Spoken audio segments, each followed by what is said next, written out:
सिपाही बहाली को लेकर लिया गया बड़ा फैसला।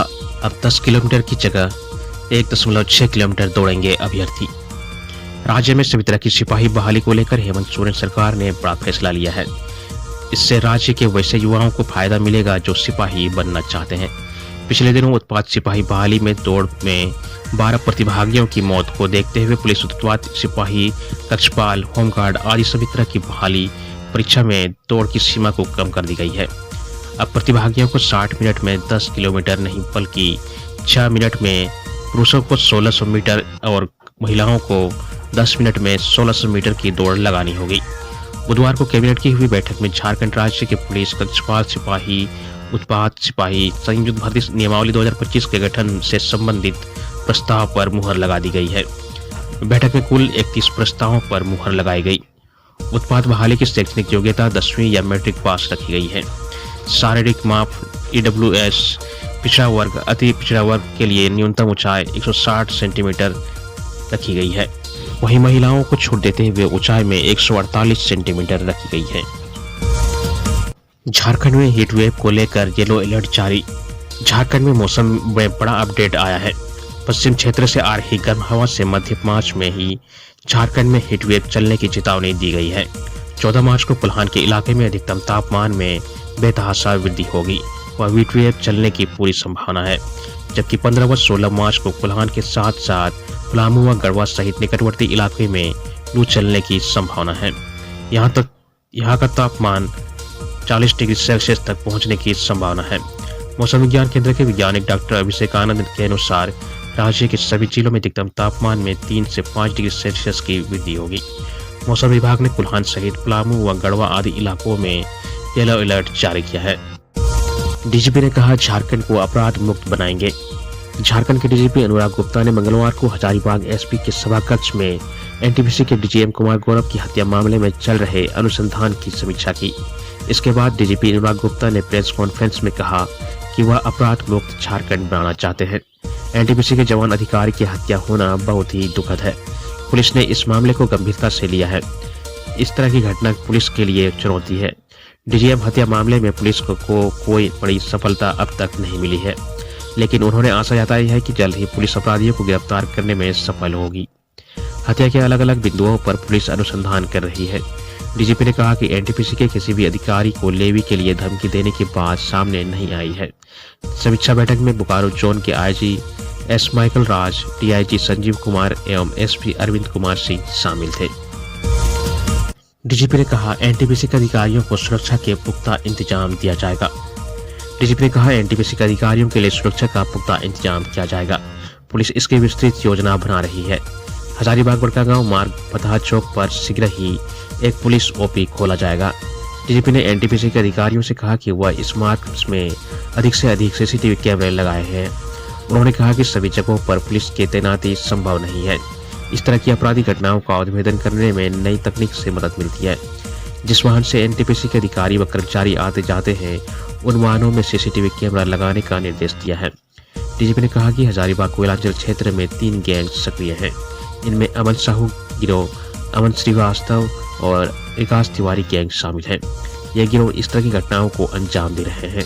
उन्होंने कहा कि धनबाद जेल में छापेमारी की गई थी। छापेमारी में मोबाइल बरामद हुआ है। एसपीएमयू में मनाया गया होली मिलन समारोह। अखिल भारतीय विद्यार्थी परिषद के डॉक्टर श्यामा प्रसाद मुखर्जी विश्वविद्यालय इकाई ने मंगलवार को होली मिलन समारोह रंगोत्सव 2025 का आयोजन किया। कार्यक्रम में भोजपुरी गायक रितेश पांडे और नागपुरी गायक नितेश कच्छप सहित स्थानीय कलाकारों ने पारंपरिक होली गीतों की प्रस्तुति दी। इस पर विद्यार्थी जमकर थिरके। इससे पूर्व कार्यक्रम का उद्घाटन अभाविक के क्षेत्र संगठन मंत्री याज्ञवल्क्य शुक्ल, रितेश पांडे एवं डीएसपीएमयू के कुलपति डॉक्टर तपन कुमार सांडेलिया ने किया। डॉक्टर रामदयाल मुंडा फुटबॉल मैदान में आयोजित इस कार्यक्रम में विद्यार्थियों ने जमकर होली खेली। कार्यक्रम के आयोजन में संयोजक आनंद कुमार, पवन नाग, सतीश केसरी, आदित्य सिंह, गौरव भूमिहार व गुड्डू का अहम योगदान रहा। बिहार में 19,838 सिपाही की होगी बहाली। केंद्रीय चयन परिषद ने बिहार पुलिस और बिहार विशेष सशस्त्र पुलिस में सिपाही ने के 19,838 नए पदों पर बहाली का विज्ञापन जारी कर दिया है।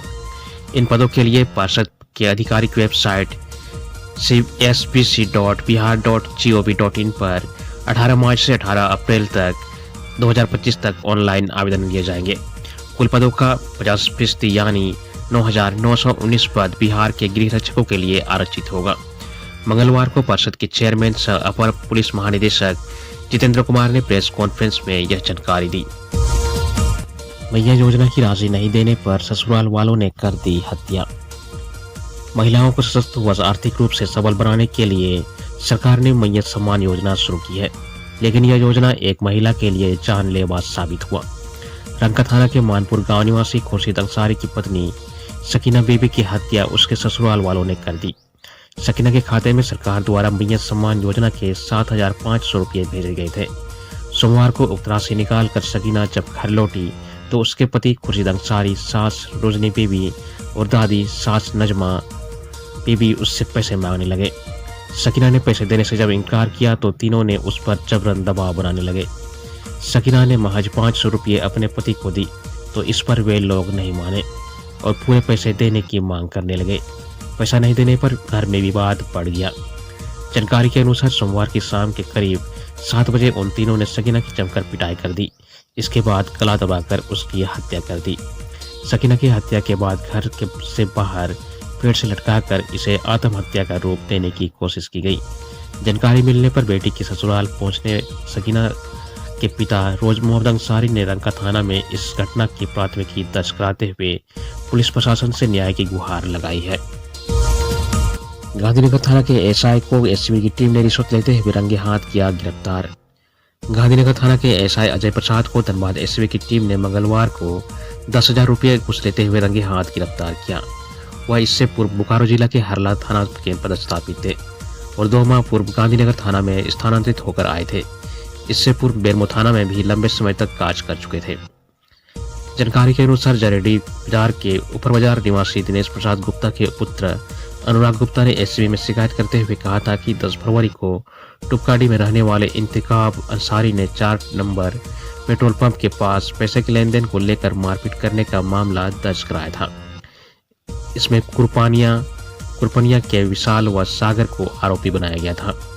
गांधीनगर थाना के एसआई द्वारा केस में उसका भी नाम डालने की धमकी देकर पैसे की मांग की गई है। इसके बाद एससीबी की टीम ने जाल बिछाया और अनुराग गुप्ता को मंगलवार की शाम को एसआई के संडे बाजार स्थित आवास गया और उसे पैसे दिए। उसी समय बाहर निगरानी कर रही एससीबी की टीम ने उसे रंगे हाथ धर दबोचा। रैंप निर्माण के विरोध में 22 मार्च को रांची बंद का आह्वान। केंद्रीय सरना स्थल सिरमटोली के सामने फ्लाईओवर के रैंप निर्माण का विरोध बढ़ता जा रहा है। मंगलवार को सिरमटोली सरना स्थल में आदिवासी संगठनों की बैठक हुई। सरकार की वादाखिलाफी के खिलाफ 17 मार्च को मुख्यमंत्री का राज्य स्तर पर पुतला दहन करने व आदिवासी विधायकों की शव यात्रा निकालने का निर्णय लिया गया है। इसके साथ ही 21 मार्च को मसाल जुलूस निकालने व 22 मार्च को रांची बंद का आह्वान किया गया है। आदिवासी संगठनों ने कहा है कि सरकार अब भी हमारी मांगों पर विचार नहीं कर रही है तो फ्लाईओवर रैंप के ऊपर अनिश्चितकालीन धरना पर बैठेंगे। आंदोलन की अगुवाई कर रहे राहुल तिर्की, निरंजना हेरेंज टोप्पो, कुंदर सिंह मुंडा एवं पवन तिर्की ने कहा कि सरना आदिवासी समाज ने सरकार को 10 मार्च तक फ्लाईओवर का रैंप हटाने का समय दिया था, जो अब खत्म हो गया है। इसलिए अब समाज ने उग्र आंदोलन का निर्णय लिया है। इस बार रांची डीसी द्वारा सरहुल शोभा यात्रा की तैयारी को लेकर होने वाली शांति समिति की बैठक में समाज के लोग शामिल नहीं होंगे। बैठक की अध्यक्षता जगलाल पाहन ने की, संचालन पवन तिर्की ने किया। झारखंड में लो एक्स पर 4 गुना और कोयला पर 2.5 गुना बढ़ेगा सेस। झारखंड सरकार खनिज धारित भूमि पर सेस की दर बढ़ाने जा रही है। इससे संबंधित प्रस्ताव बुधवार को होने वाली कैबिनेट में बैठक में आ सकता है। कैबिनेट से पारित होने के बाद इसे बजट सत्र में अधिनियम का संशोधित प्रस्ताव रखा जाएगा। फिर से इसे राज्य भर में लागू कर दिया जाएगा। सूत्रों ने बताया कि झारखंड खनिज धारित भूमि उपकर विधेयक 2024 राज्य में 11 अक्टूबर से लागू है, पर जब दर की समीक्षा की गई तो पाया गया कि खनिज बहुल राज्यों की तुलना में झारखंड में दर काफी कम है, जिसमें अब संशोधन किया गया है। खनिज धारित भूमि पर से ही वित्तीय वर्ष 2025-26 में 15,000 करोड़ रुपये से अधिक वसूलने का लक्ष्य रखा जा रहा है। दरों में भारी परिवर्तन किया गया है। वर्तमान में कोयला व लौह अयस्क धारित भूमि पर 100 रुपये प्रति मीट्रिक टन का दर से सेस लिया जाता है। जिसमें संशोधन किया गया है। कोयले पर अब 250 रुपये प्रति मीट्रिक टन की दर से सेस की वसूली होगी। वहीं लो एस पर 100 रुपये की जगह 450 रुपये प्रति मीट्रिक टन की दर से सेस की वसूली होगी। वहीं बॉक्साइट धारित भूमि पर 70 की जगह 150 रुपये तथा लाइमस्टोन धारित भूमि पर 50 रुपये की जगह 100 रुपये प्रति मीट्रिक टन की दर से वसूली होगी। इसके अलावा इस बार अलग अलग खनिजों पर सेस की दर अलग अलग रखी गई है। 1 अप्रैल से JSPCL बेचेगी शराब। राज्य में 1 अप्रैल से नई उत्पाद नीति लागू होने तक JSPCL की देखरेख में खुदरा दुकानों में शराब की बिक्री की जाएगी। इसके लिए विभागीय स्तर पर तैयारी पूरी कर ली गई है। झारखंड राज्य बेवरेज कॉर्पोरेशन लिमिटेड ने उत्पाद नीति को लेकर विभाग को जानकारी दे दी है। JSPCL द्वारा उत्पाद एवं मद्य निदेशक विभाग को दी गई जानकारी में कहा गया है कि वर्तमान में प्रभावी उत्पाद नीति 31 मार्च को समाप्त हो जाएगी। इस जानकारी के आलोक में विभाग नई उत्पाद नीति लागू होने तक खुदरा शराब की JSPCL की देखरेख में बेचने की तैयारी में है। विभागीय स्तर पर इसके लिए प्रस्ताव तैयार किया गया है, जिसकी प्रक्रिया जल्द ही पूरी की जाएगी। इधर विभाग ने नई उत्पाद नीति का ड्राफ्ट भी फाइनल कर लिया है। उत्पाद नीति को लेकर मिले सुझाव व आपत्ति पर विचार के बाद ड्राफ्ट फाइनल कर विभागीय मंत्री को भेज दिया गया है। विभागीय मंत्री की सहमति के बाद इसे वित्त विभाग, विधि विभाग व राजस्व पार्षद को भेजा जाएगा। इसके बाद कैबिनेट की स्वीकृति के लिए भेजा जाएगा। इस प्रक्रिया में 1 माह का समय लग सकता है। ऐसे में नई उत्पाद नीति 1 मई से लागू हो सकती है। अफीम की खेती के खिलाफ सरकार कर रही कार्रवाई।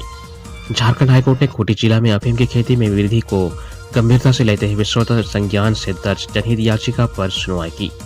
Chief justice MS Ramchandra Rao और जस्टिस दीपक रोशन की खंडपीठ ने सुनवाई के दौरान राज्य सरकार के जवाब देखते हुए जनहित याचिका को बंद करते हुए निष्पादित कर दिया।